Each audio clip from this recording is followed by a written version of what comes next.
আলাইকুম ওয়া রাহমাতুল্লাহি ওয়া বারাকাতুহু। আমার স্নেহের প্রাক্তন হাফেজ ছাত্ররা, তোমরা যে যেখানে আছো, আশা করি আল্লাহর রহমতে ভালো আছো। এই মাদ্রাসা তোমাদের শিকড়। তোমরা এখান থেকে কোরআনের আলো নিয়ে দেশে বিদেশে ছড়িয়ে পড়েছ। এটা আমাদের জন্য গর্ব। আমরা চাচ্ছি আমাদের সকল প্রাক্তন হাফেজ ছাত্রদের নতুন তথ্য সংগ্রহ করতে, কারণ তোমাদের যে তথ্যগুলো মাদ্রাসায় দেওয়া আছে সেগুলো অনেকের পরিবর্তন হয়েছে। তাই তোমাদের সাথে জরুরি প্রয়োজনে যোগাযোগ করা বা প্রয়োজনীয় বিভিন্ন সংবাদ দেওয়া আমাদের জন্য কঠিন হয়ে পড়েছে।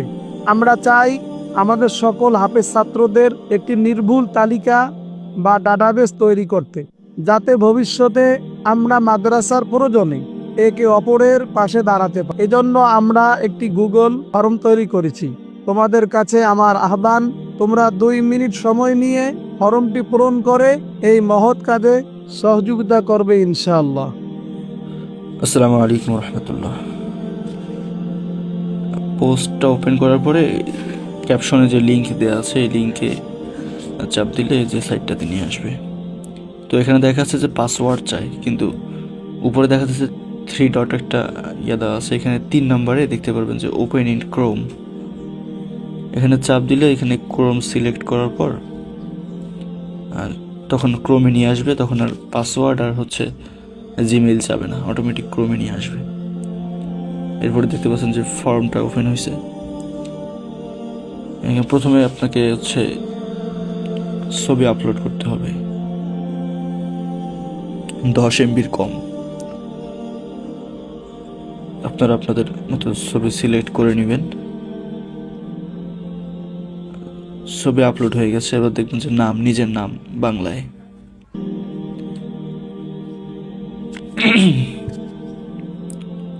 এরপর নিজের নাম ইংলিশে বড় হাতের অক্ষরে।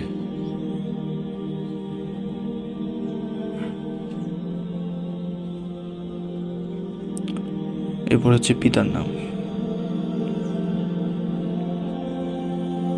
এরপর মোবাইল নাম্বার,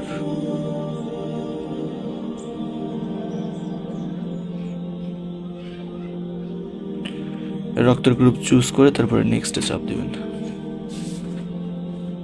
এরপরে আপনার শিক্ষাবর্ষ, কত সালে শেষ করেছেন মাদ্রাসা থেকে।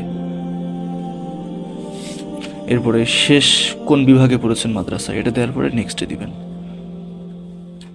এরপর বর্তমান পেশা, স্টুডেন্ট হলে স্টুডেন্ট অথবা অন্য কোনো পেশা থাকলে সেটা। কর্মস্থলের নাম থাকলে দিবেন, না হলে নাই। এরপর স্থায়ী ঠিকানা বা আপনার গ্রাম, ডাকঘর, উপজেলা, জেলা।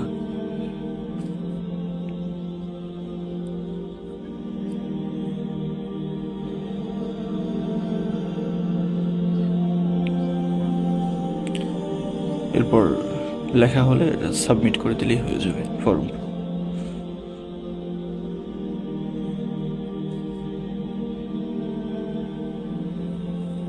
এই যে এখন পুরো প্রসেসটা কমপ্লিট হয়েছে।